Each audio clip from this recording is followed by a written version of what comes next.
What's up, guys? Pypo here, bringing you some BM Hunter 2v2. I haven't played much BM, but I recently got a cool BM pet, and I was like, fuck it, man, I want to play BM for the rest of my life because this pet is amazing. That's pretty much how that worked. I'm not gonna lie, I literally got a pet, and then since I got the pet, I'm just like, BM, that is it.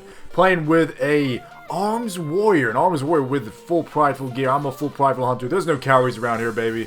We are just gonna go to fucked up city and rape some face. It gets kinda ridiculous when you're playing with two prideful people that know what they're doing.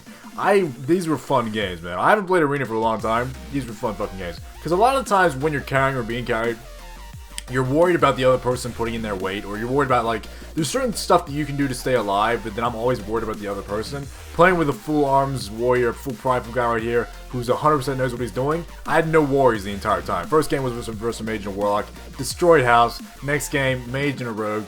And this mage, I don't even know why I'm including this game, because it's completely, there's some more serious games after this one, but this one is wreck. Look at this mage, ready? He's like, oh my, I'm just gonna pop right here and fucking Jesus Christ, Mr. Mage.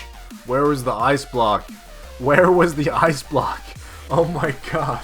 And then of course the rogue is like, I'm gonna try and, I've said this before, whenever you kill someone really quick, the other person in the 2v2 team requires themselves to, for some reason, just blade storm. They don't need a blade storm. They need to like stay in the game and try and prove that they're good or something. I don't understand what it is, but everyone feels the need to stick around and do stuff. I see my warrior buddy here is CC'd. The fucked up thing is, a rogue versus a warrior or a hunter. As a BM hunter, like there's no good outcome from this. Even if you somehow manage to kill one of us, which you're not gonna do. And I still have my fucking army of fucking animals and stuff. God damn, there's no good outcome.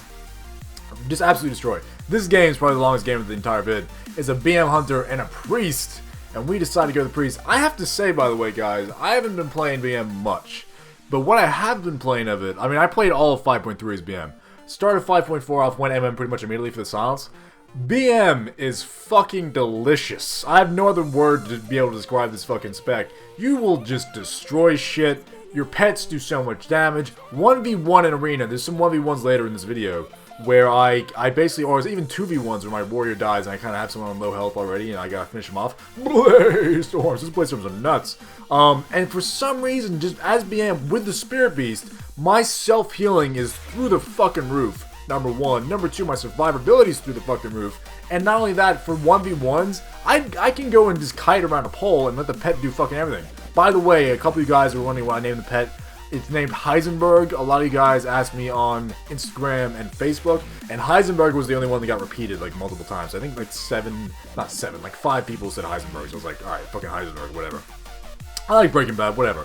So basically the gameplay here is good to go to the priest, to go the priest, just double go the priest, because fuck it, and try and just live the BM Hunter DPS, because BM Hunter DPS, I don't know if this guy's geared or not, but this again is what I'm talking about. I have such good survivability, such good, like, just ability to live. I'm just living so well, that even without a healer, it doesn't really matter. And what you see me doing here, guys, is something you should pay attention to. I'm trying to line of sight that hunter while I'm attacking the priest. I'm staying in line of sight of the priest, out of line of sight of that hunter. That's what I'm using this pulse for. And you'll see me every now and then in this game. I want to say, this is what I'm doing right here. I'm trying to line of sight the hunter. He's doing a pretty good job of staying on me. And to be honest, we might have done some better work if we did some switches. But we decided to stick that priest. Again, guys, I'm doing this without Skype, without Ben or anything like that.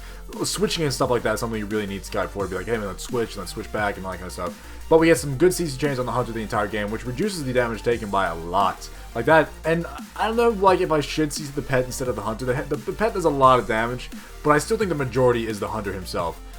With that bow, you're doing a lot of work. So it's about 50-50, I think. Like 50% pet, 50% hunter. Whereas like MM, it's like 90% hunter. Your pet's doing fucking nothing. The pet's there for like the healing bonus and for a CC. That's all you're using it for.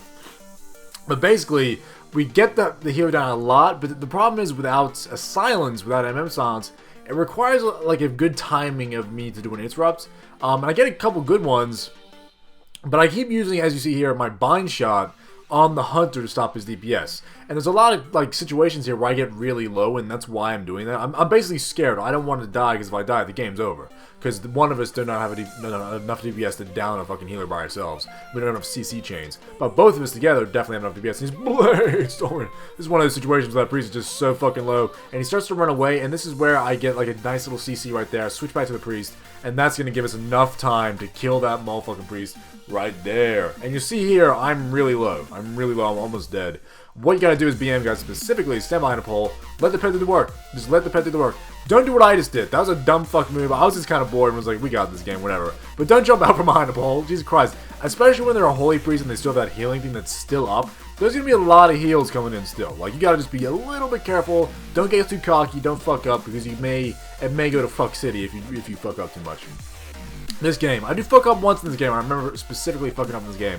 But we versus a Warlock and a Mage. This is one of those games where I am going to have to 1v1 because they just go ham city on my Mr. Warrior. I pop my burst there to get out of a CC. I pop a trinket to get out of another CC. Sit in a 3-second, which is fine. I don't mind seeing a 3-second CC. It's not that big of a deal.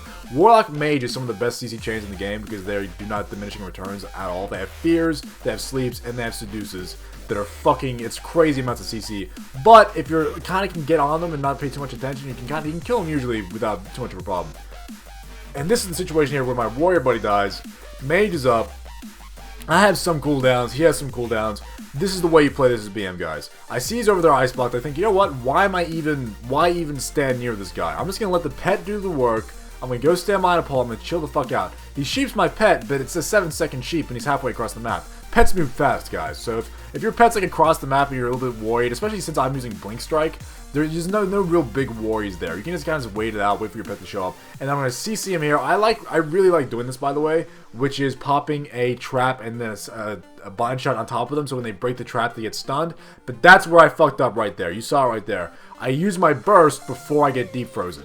If I pop my burst after the deep freeze, I wouldn't have sat in that stun like a fucking idiot. It doesn't matter, obviously, because he's already on 2% health, and he's in survival mode. He's not even trying to damage me right now. He just wants to stay alive. But again, I'm BM, so I'm just, again, sitting back. I'm like, I'm not going to charge in, let him get a stun on me. I'm not even going to let him freeze me. I'm just going to sit back, relax, let the pet do the work. BM is fucking awesome for 1v1s.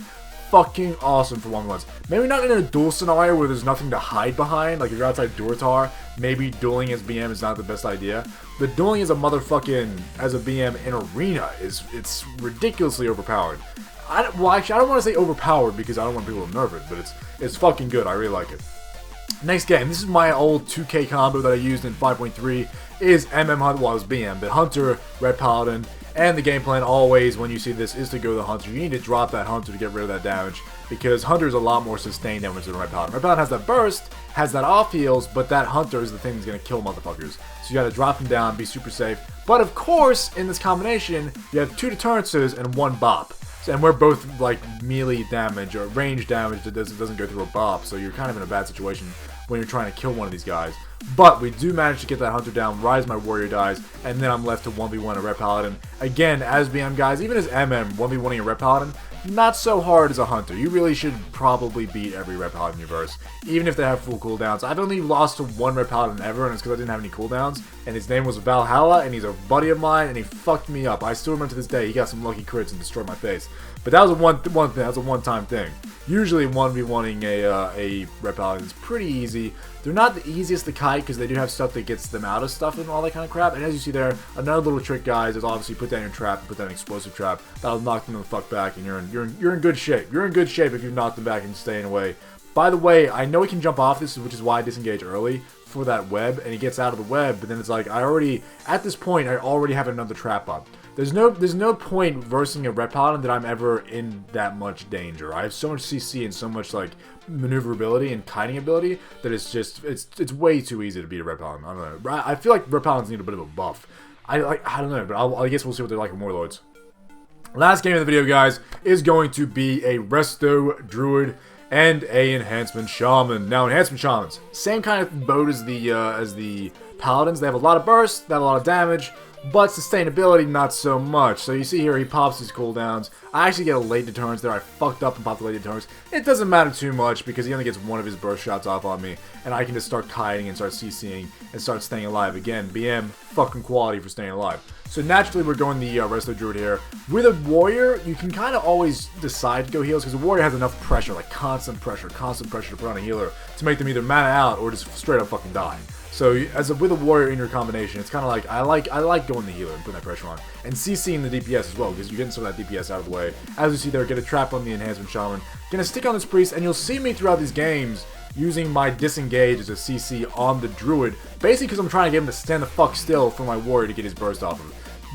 A good thing you really want to do is if you see your warrior doing a blade storm, always jump in there and put in a disengage, and that's gonna work good. It's gonna work good. It's gonna work well to keep them like stopped in one spot while that blade storm's going on. Again, when you see them bunched up as well, you'll see me do this a little bit later on in this game. Putting a bind shot down is crucial if you can land both stuns. 2 stuns for the price of 1 is fucking amazing. It's an extra CC for the shaman. It stops the healer from healing and running away. I think ultimately in this game, it's what made us win the game actually. I get a nice bind shot towards the end of the game and just fuck shit up. It's really, really quality. I'm getting a phone call right now. You hear that? My phone vibration is loud as fuck. But guys, I'm making a video. I can't answer my phone. Blade storms. There's the bind shot I was talking about. Get a stun on both of these guys, and it's right as he's doing his blade storm. Perfect timing. Perfect timing. But it wasn't the thing that won us the game. It was just very good and nice. If the druid was a little bit lower when we did it, sure, it would have been the win right there. But I did get CC here, but it does not matter. That druid is already super low, and you cannot last throughout damage, boy. And then we just have a shaman to deal with. Thanks for watching the video, guys. Hope you enjoyed the shit. I will see you in the next one. See you there. Pypo, you're dirt. Come to your sentence, Pypo now. Blade storm.